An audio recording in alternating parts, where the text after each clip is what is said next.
have filled your minds with events and job announcements and everything else, let's actually fill it with some information and data. I'd like to introduce Jennifer Squared, which is really Jennifer and JJ. Thank you guys very much. Thank you, everyone. Okay, so yeah, we're on auto forward here. Okay. Don't worry, your time hasn't started. I swear. We're gonna. I don't know. You can just do view full screen. I think that starts the auto forwarding. Although I definitely want my beer. There we go. Thanks. I'm Jennifer, and this is JJ. We're with People for Bikes, and our jobs are to get more people on bikes more often. And one way we're doing that is through. Ladies, sorry. I'm really sorry, but we're recording this, and we forgot to start the sharing, so you're gonna have to start again.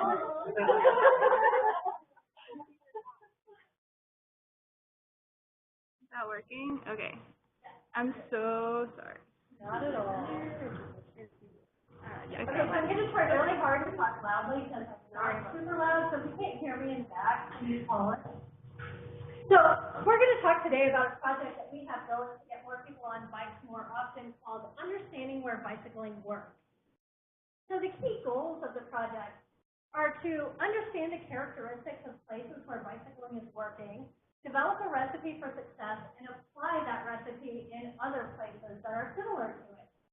So there are many ways we could define bicycling success, right? So in this case, for the pilot project we're going to talk about today, we partnered with a big box retailer. And so when you think about big box, think Target, Kmart, Walmart, that kind of thing, we partnered with a big box retailer. We looked at 4 places where they had very high bicycle retail sales.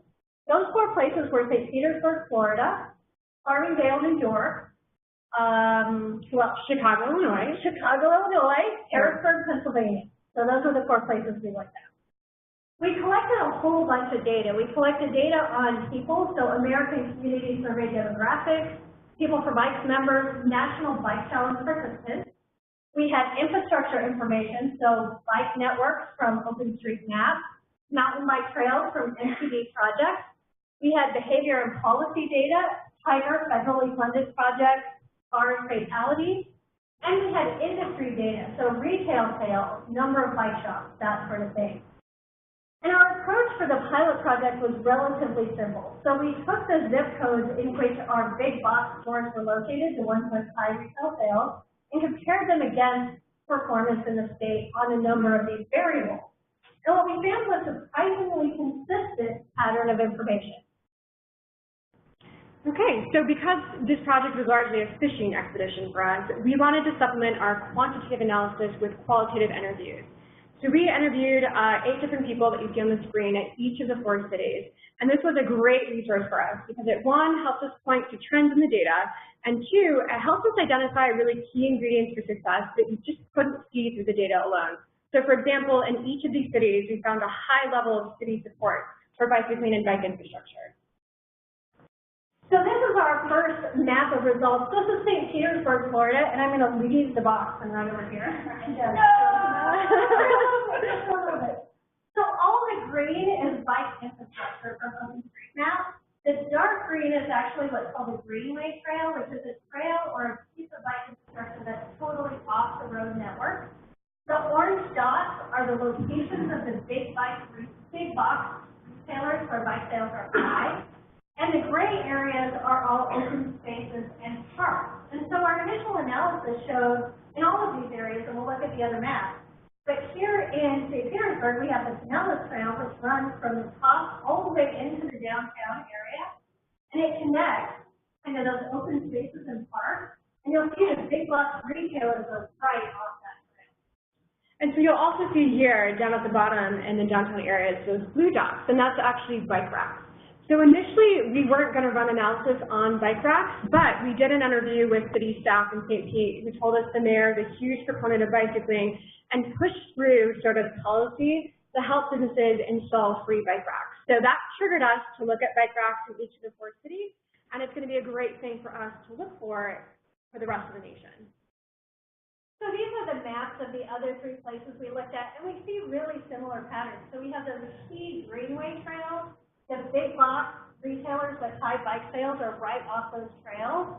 And then we also have those, key trails connecting open spaces and parks.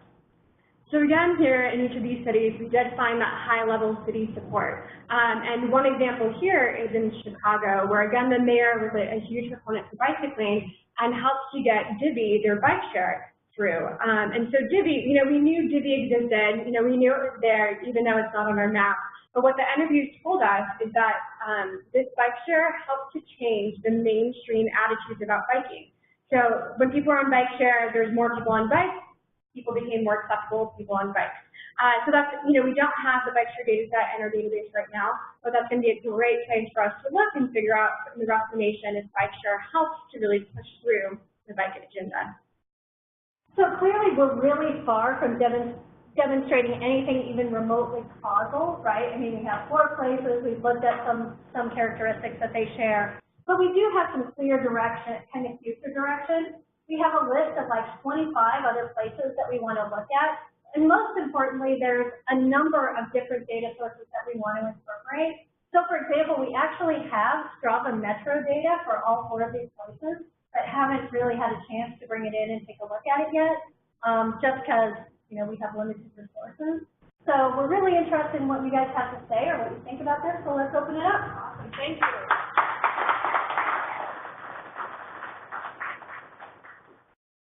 We've got a question in the front. So was it an assumption moving in that most of the bike sales are driven by the big box retailers, or do you think that most of the sales are from local bike shops or even bikes? Yeah, so that's a really great question. So interestingly, we don't have a lot of metrics on used bike sales. There are a number of places we can think about getting that. I'm thinking about Craigslist scraping, I'm thinking about Post Closet, that sort of thing. We don't have it yet. The reason that we went with big box bike retail as our metric of success in this pilot study is just because we partnered with that particular retailer. But we do have data on retail sales for independent bike dealers. We do have estimates of online and estimates of sporting goods chains, so we can look at that. What we don't yet have is the used piece, which I'm super interested in. Is this a project you guys free time, project, or Yeah, no, we actually work for People for Bikes, and we're a national advocacy organization who are dedicated to getting more people on bikes more often. So this is part of our professional job. That said, it's sort of a side project of the professional job, if you will, so it's not something we have a ton of resources for right now.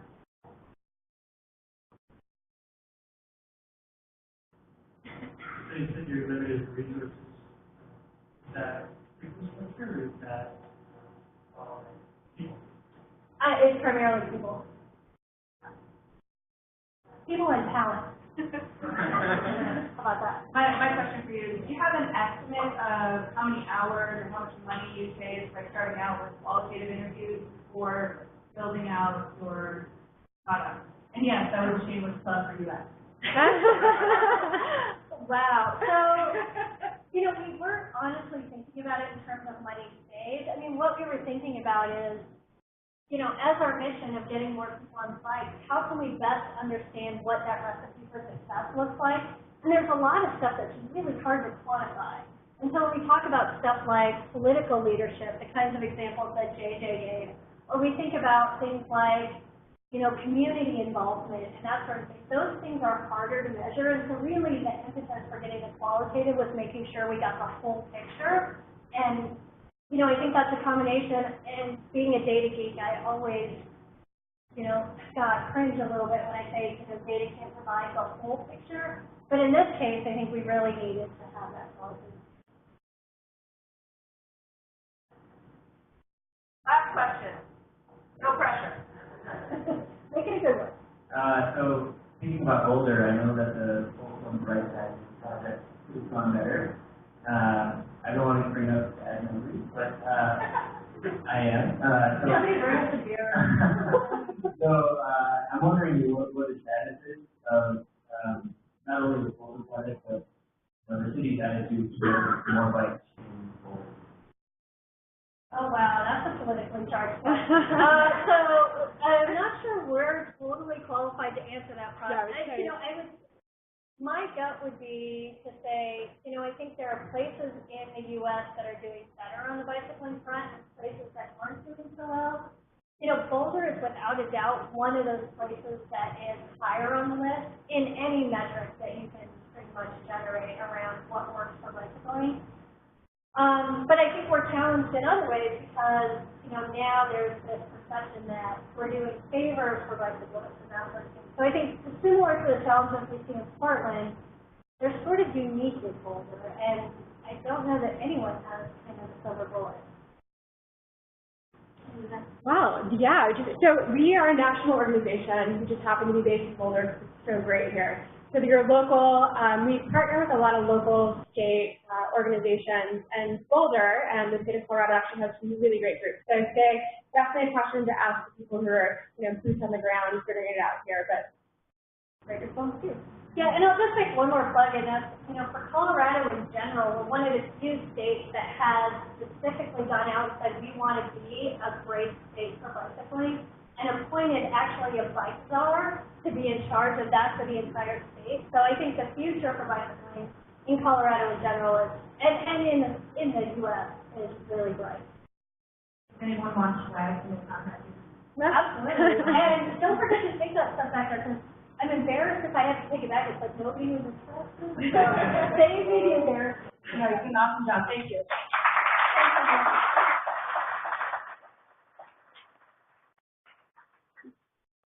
All right. Up next, we have an astrophysicist whose running is just as astronomical as his science. Thank you, Greg.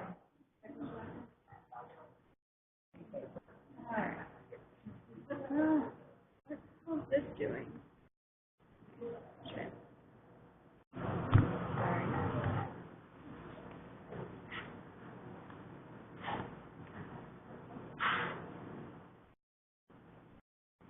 All right.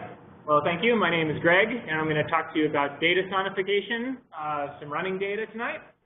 So, first of all, what is data sonification? And all sonification means is using sound to convey data in some way. And the medium of sound has quite a lot to offer. For instance, it's multidimensional, so you have things like pitch, rhythm, volume, all of these things to explore. And sound also allows you to give this intuitive feeling for the flow of time, which is something that static plots can't do. Movies can do it, right? But not just static plots. And also, has this opportunity to communicate feelings. We have different types of keys, right? There are major and minor keys, and those feel a certain way. And it's also a nice way to complement more traditional data analysis. And frankly, it's just a fun party trick sometimes that people will, be more interested in your talk or something like that, although you can abuse this. And of course, data sonification is really important for people who are blind or visually impaired. It's a way to communicate data to them as well. Something I've been struggling with a lot, and if any of you are interested after, I'd love to chat, is how you could use data sonification applied to a certain problem that you couldn't just do with a visual representation of the data. And I struggle to figure out how maybe you could do that. But anyways, so let's play a little game here. So everyone close your eyes and really do it.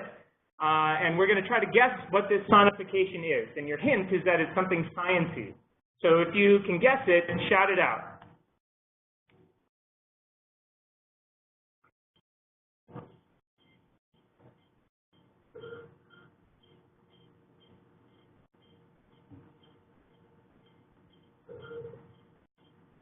Okay, open your eyes. It's all right. So what it is, it's the orbits of the planets around the sun. All right? And I think what the sound does here, it gives you, there's a lot of information going on. You've got these inner planets going freaking crazy fast, and then these outer planets that are much, much slower. I think it's a lot to process, but the sound helps you with that.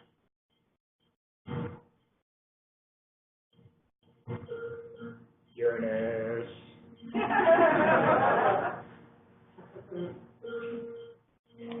cool. So this is something I've been playing around with a little bit, and I then decided to apply it to my hobby, which is running really, really far. And this would be a whole separate talk, but it turns out that the most popular spectator sport in America used to be multi-day walking, like for 6 days straight. So I gave one of these a go myself and did the 6-day race in Arizona, and people are super competitive. You see this guy's got his racing jeans on. And so I did this just to give it a go, and I've got all the data for it. So it was a 1-mile loop in Phoenix, Arizona, around like 7 baseball diamonds. And so every single point here is a mile, okay? And time's on the x-axis, and my pace is on the y-axis. And so you can see where I took like really long breaks. But there's just a shitload of data points here. And sound can help you get a feel for how the flow of time went. So I'm going to play this. It's going to take 72 seconds, and I'm going to get another beer.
All right, so that's over. That was fun. You know, in the beginning, things were going much, much faster, and then it just was miserable for the rest of the time. And so another way I've applied data sonification to running is sonifying what's called the Rocky Mountain Slam. So I know there are people here who do 100-mile races, because we're in Boulder, and there are 5 races in this series, and I've sonified all of their elevation profiles, just for the hell of it. All right, so here's the Bighorn 100 on the French horn.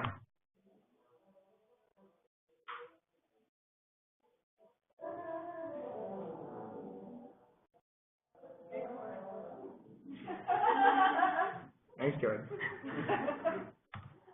We've also got the Hard Rock 100 on the flute.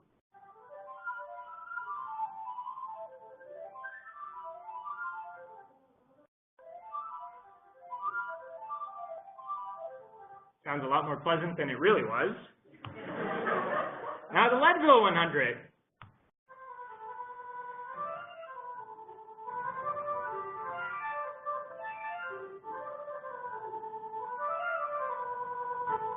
On the clarinet. And now we've got the Wasatch 100, which is happening this Friday on the oboe.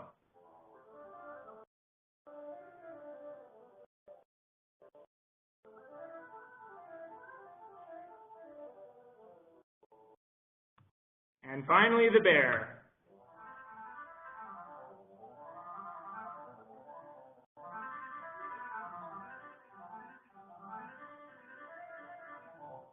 Cool. And now we can put them all together in a wind quintet and just see what it sounds like.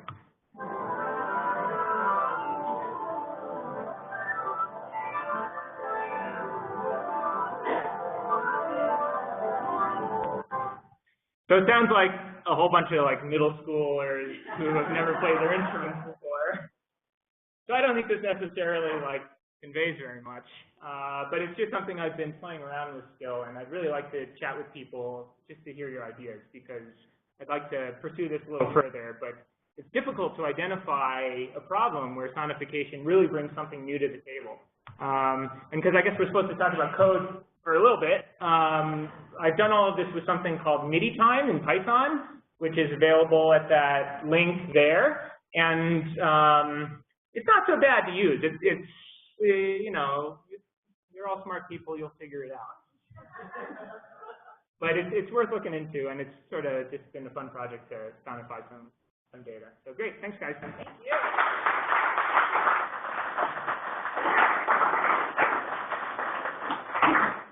Let's open the floor to questions. No dancing.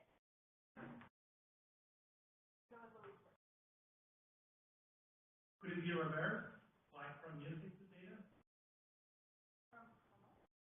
So the question was, could you somehow reverse it from music to data? I don't think I understand what you're asking, really. I mean, you could do anything you want, right? And some people do try to make music from data, and it's usually very avant-garde and abstract. And actually, to be upfront here, I've added some musicality. So, like, I choose a scale, right? And I round things to a note so that it doesn't sound horrible. So actually, that way you're kind of losing some information, right? I think a fair interpretation is like creating a run based on a song.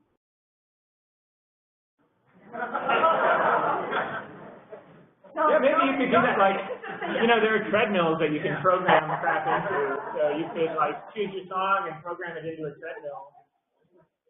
All right.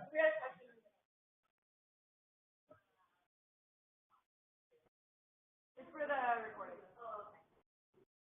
So when I first see this, I really think that I know there's a radio lab where they bring sound to wavelength, like in order to kind of show that dogs have this spectrum, people can see in this spectrum, they kind of use music in the same way, and I always come from an opposite background, so most of my like physical sciences.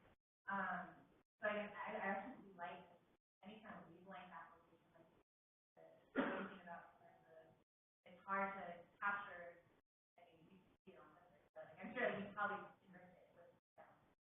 Yeah, so a project I'm working on is to take current astronomy research and turn that into sound.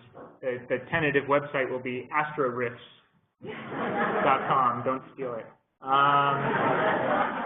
I'm really struggling actually to figure out, because so you can do the same thing with sound that you can do with just regular plots. But what I'd like to come across is something that, you know, using sound really brings something new that you can't do with your standard visual plot. So the sensory plots have a lot of symmetry, but you don't hear them. You do. They're out in the background. Yeah, you hear it. I think it takes a little training. Like, you know, you've grown up going to school, looking at all these plots, and you're used to how one interprets a plot. But there is symmetry, and if you sat down and listened to it again, you'd hear it. You think of a better way to hear that symmetry? I think you just have to train yourself a little bit, frankly. That's all I can think of, because you go through school learning, all right, this is how we interpret data with visual plots, and you've been doing that for so long that it comes naturally.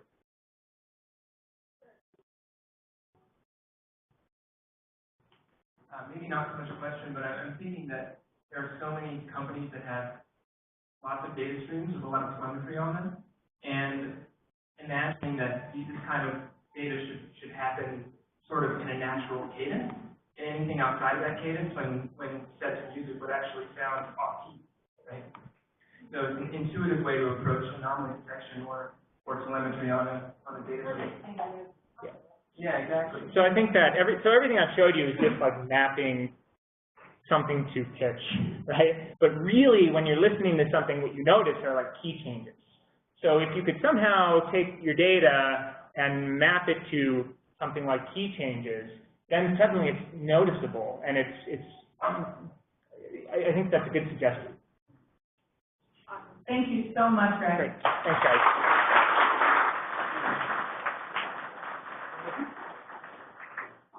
So I don't know if you're gonna do a dance for us, but it's gonna be hard to follow up. But you guys, Jason Hill. Thank you. So I've been using the Twitter streaming API for probably 4, maybe 5 years now. a lot of sporting events. And so when the email went out and said, hey, we need a speaker on Wednesday, this was Monday night after I got home from background, I was like, yeah, sure, that sounds fun. So what I'm doing right now, so sort of my development environment to analyze all this stuff right now is I'm using, of course, the Twitter streaming API. That's free, public. I have a Python module that I wrote that can go and communicate with Twitter and gets the JSON and just loads it into files locally. I'm using the Jupyter Notebook and an Anaconda environment with all my favorite Python stuff, and that Python kernel is using PySpark. And so I'm able to run Spark in the Jupyter Notebook, so I get full SQL access on JSON, which is pretty awesome. And then I can do whatever I want, you know, pandas and anything like that. Details on that, full disclosure, I'm co-organizer of the Boulder Twitter Developer Community Meetup that's starting. It's new, so you can look for that. If you want details on this, I'll give like an hour-long talk on how to set this up and how to run it and some of the things that you can do.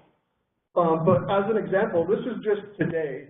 So I'm a Detroit Tigers fan, and so the Detroit Tigers were playing the Chicago White Sox. And so I used my Python module to connect to Twitter and get anything that mentioned the Detroit Tigers and the Chicago White Sox. And this is the Jupyter Notebook cell that I use to analyze that. So you can see I import my Python stuff. I have SQL that's run in Spark SQL, and then I convert that to a pandas data frame down at the bottom here, and I convert that into a time series data frame. And then I just plot it using Matplotlib. And so the plot isn't going to be gorgeous. You can really tweak it a little bit if you want in the end. But this is what it looks like right here. So what happened was I started this like half an hour before the game was supposed to start, and it went on rain delay. And then in like the second inning, one of the Tigers players hit a home run, and so that's a big spike that you see right there. And then later on, there's other plays, and I actually stopped it in like the sixth inning or so. But you kind of get an idea what's going on here. What this is tweets per minute mentioning the Tigers or the White Sox. And so you can see sort of, you know, which team has either more of a following or, you know, more people are watching that game for whatever reason and tweeting about it. My brother and I have done a lot of things like this. With Route 214, we started doing a couple of projects. One of them was to track this was the 2013 NCAA basketball championship. So we tracked all of the games. It was a really fun project. This is the final game between Michigan and Louisville. And in this game, Michigan, they were never expected to make it to the final game. I'm also a Michigan fan, by the way. So they were doing really well in the first half, and then Louisville came back in the second half and kind of crushed them.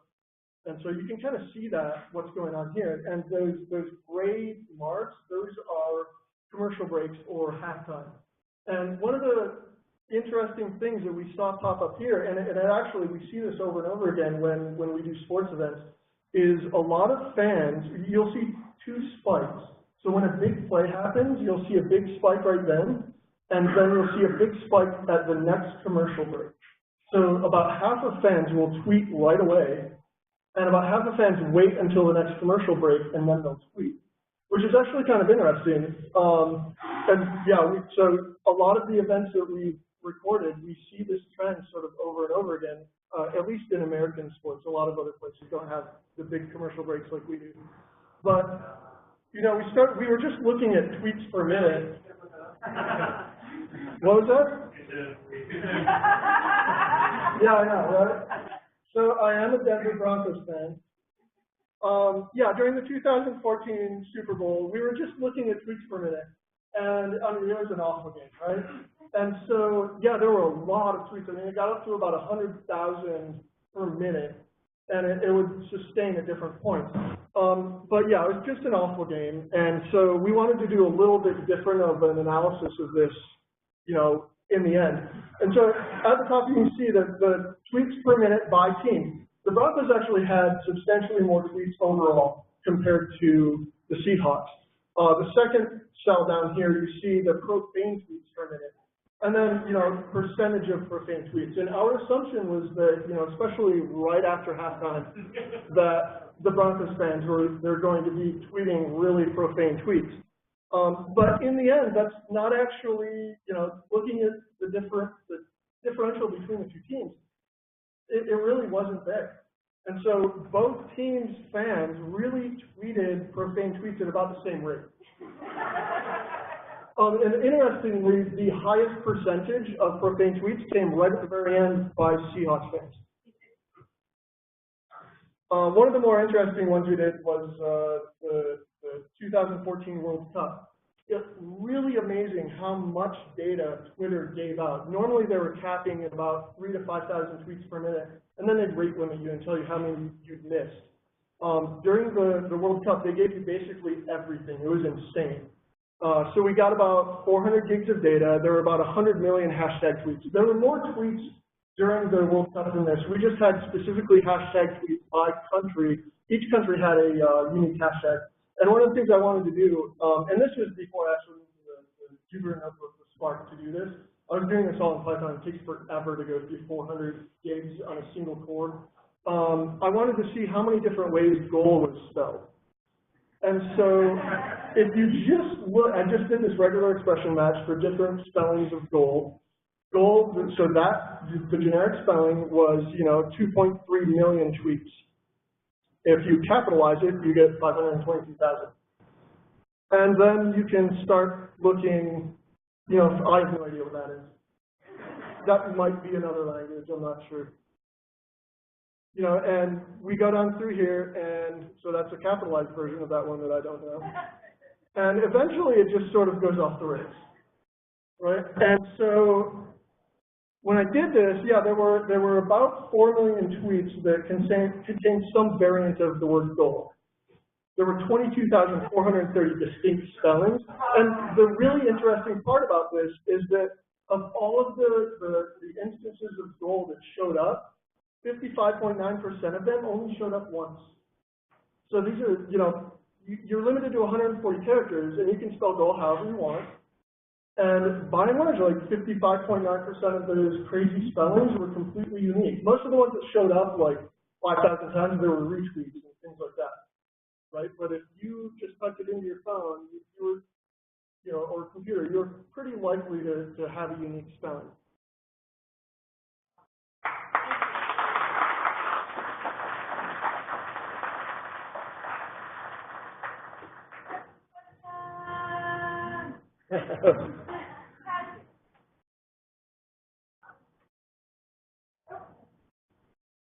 Are you challenging spelling? Are you contributing a unique spelling?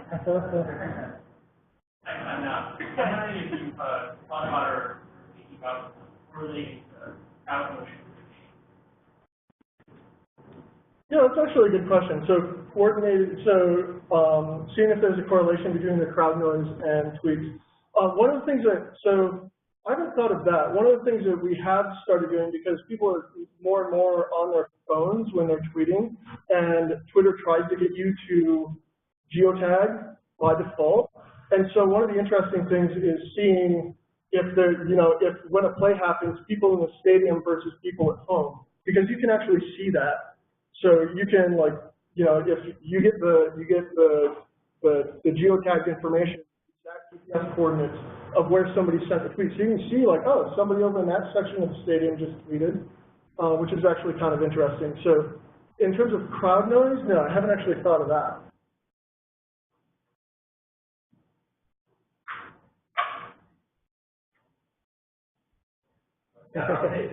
So I was wondering if you ever thought about measuring when people are consuming, so on their mobile, where they consume certain brands and then time it to the point of engagement, so they'd be all right, people are buying our products from those ads next time, we should try to target or have more promotion. There's actually a really good analysis that was done somewhere around 2 years ago. This came out in the O'Reilly data newsletter, so you can go look it up through there. I can't remember exactly when it was, but it was exactly that. It was a bunch of data scientists were given access to basically credit card data and social media, and they could tie together where somebody was versus what that person tends to buy versus what we should market to that person. And yeah, the results were kind of scary. Yeah, it was interesting, but it was kind of scary. I used to work in ad tech, and I'm glad I'm not in ad tech anymore. All right, we're going to go with Diana, and then our last question will be in chat. Do you have any plans to do anything with all your sports Twitter fun facts, like create a Twitter bot that publishes automatically sports fun facts? I created a Twitter bot and it got banned because it searched for bad grammar and it would issue corrections.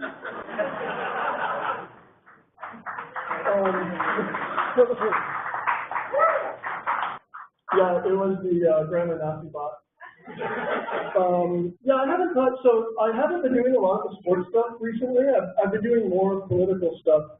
The latest thing that I did is I tracked, it was Bernie Sanders and Clinton and Trump, and I looked at all of their users, and I tried to figure out how many of their users are fake.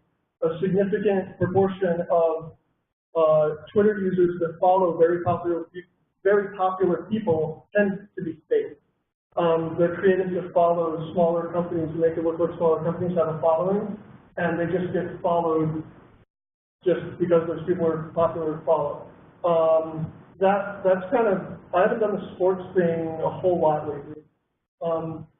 Yeah, I think what I do is I'd probably go more into like, I'm a big college football fan. So I'd probably go and look, see if there's something more interesting that I can find there. But I probably wouldn't make a bot again. And our last question. I think the last question. Anyone else on that? Okay, so I'm wondering, you were talking about other areas. I missed what your delay time was, but I'm wondering if you thought about applying disaster recovery. There's a big event somewhere that needs to be recognized in the world and is not getting to. I'm sure the people that do this professionally, maybe even at Twitter, but I'm just curious what application. Yeah, I guess I tend to go from the other perspective where I'm just consuming and then doing the analysis. I actually, like my Twitter handles over there, I don't actually post a whole lot on Twitter. I think it's kind of interesting. It's hard to have that, response on Twitter that actually gets picked up and recognized. A lot of people don't realize how much junk and useless stuff there is on there. One of the things that is kind of interesting to recognize is when there's a trend all of a sudden. Like, I was consuming off, there's a percentage feed that you can consume off of, and you can look for trends in there. And things like TweetDeck and other applications do that. And I was playing around with that years ago when the plane landed in the Hudson.